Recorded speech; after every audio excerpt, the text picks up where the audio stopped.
Gareth, hello, congratulations cheers. on the movie. Thank you. You've said before that Steven Spielberg is one of your biggest influences, if not the biggest influence on you as a director. So was it daunting to be playing in his sandbox?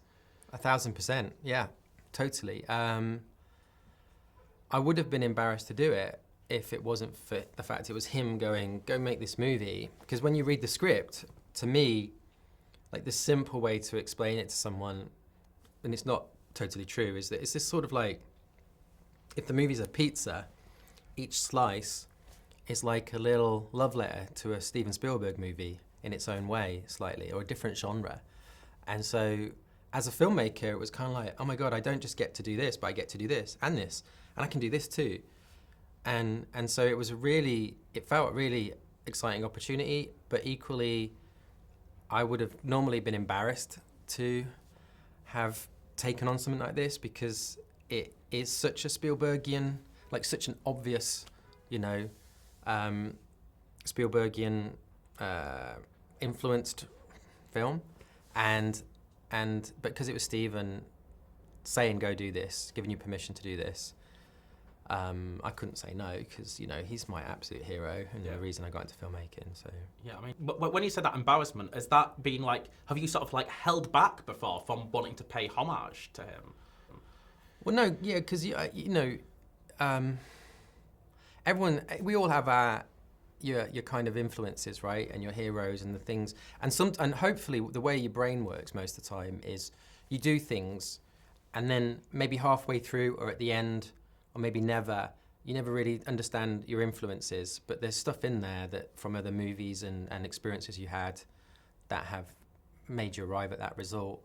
And then sometimes you do things where you go, I know exactly what this is. You know what I mean? As in, this is too much like that other filmmaker or that other film, and so I can't do it. And with this, it was like each little encounter with each dinosaur, like, it's very hard to escape the imagery of being on a boat, hunting an ocean animal that's got a fin, and not think of a particular film. Yeah. I wonder what that particular film that could be.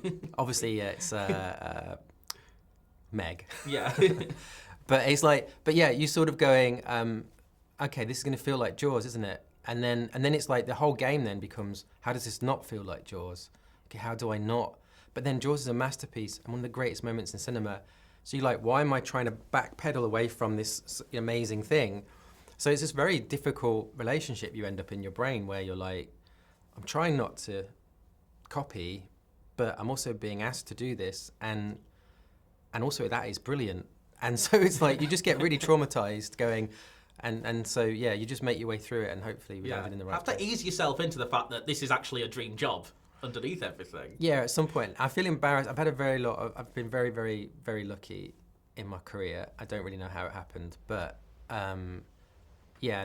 this felt like this was probably the only thing I really wanted to sort of step away for a bit from this kind of movie making.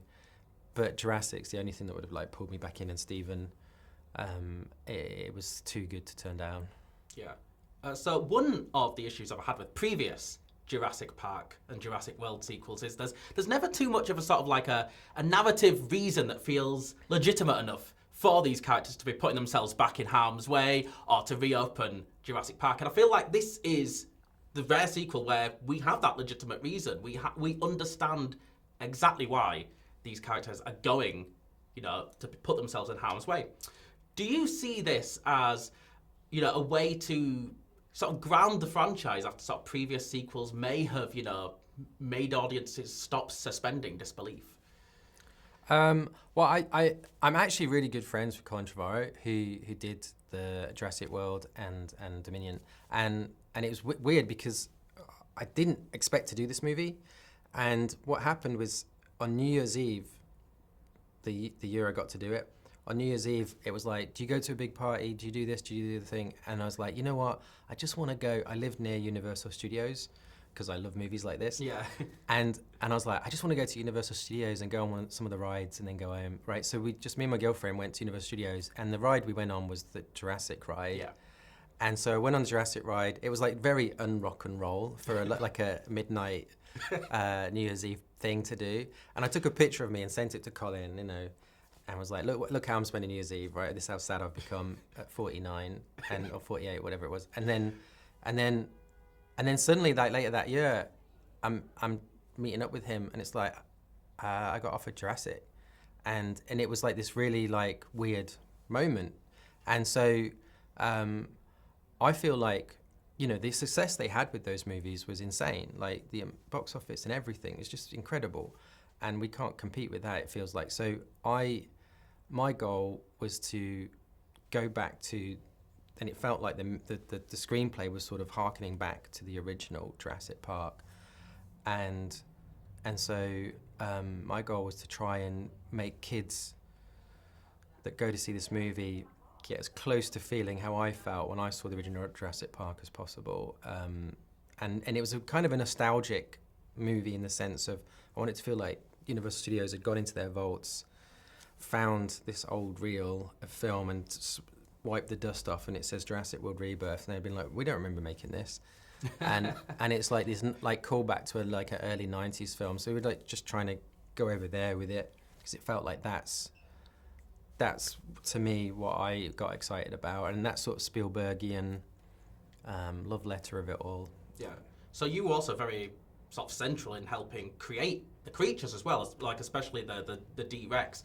I want to know just a little bit about the process of creating these new dinosaurs. Like, what was it sort of a challenge finding a right design that would be scary but wouldn't terrify kids too much?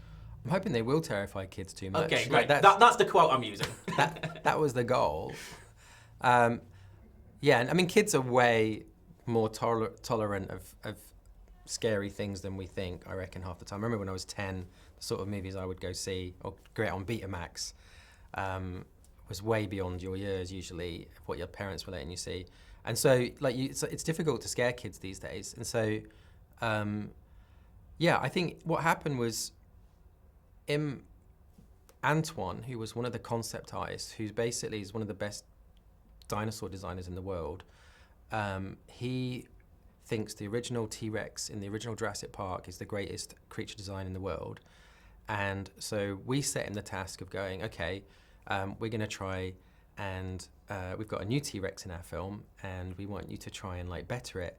And he just looked at us like we'd said something sacrilegious. and then we just started playing this game with him where you start to show him images of things. And I was looking at, like, I felt like we could go towards this way T-Rexes looked before Jurassic Park came out. Because this, in theory, is these experiments that went wrong. You know, they didn't quite work out. So it felt like if you just went backwards a little bit. And so we were looking at, like, even weirdly, like Ray Harryhausen style references and going, just dial 10% of that in.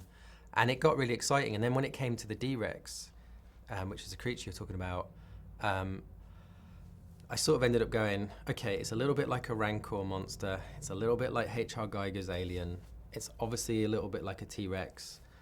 And then I was like, and maybe from everyone always says to you, if it's an actor, what actor is it? Like, what's the character? And so I was like, oh, well, go watch The Elephant Man, because that is kind of the D-Rex. Like, it's someone it hasn't, you know, there's something that hasn't like perfectly worked out genetically, but I want the audience to care about them. I want them to sort of see past that and go, there's something in there, and I can't hate it. Do you know what I mean? It's not a monster necessarily, even though to all intents and purposes, that's what it's doing. I felt like it would be more fun if you had a little bit of empathy for it. Yeah. So I've been given the wrap sign, but just quickly, Jurassic sequel or small project next? I would say I'm very happy to take a holiday, and I'm very happy to do a small. Even if it's a small project, it would be dreaming big, right? Because, you know, I always want to do big, ambitious films, but yeah, I'm very happy. I'm very excited about the future. I think it's there's a lot on the horizon that seems very exciting, and so if all I get to do is tiny little movies for the rest of my life, I've had a good run, and I'm hopefully my best film's ahead of me. So we'll see. Yeah. No, Gareth, pleasure chatting. Thank you. Thanks. Cheers.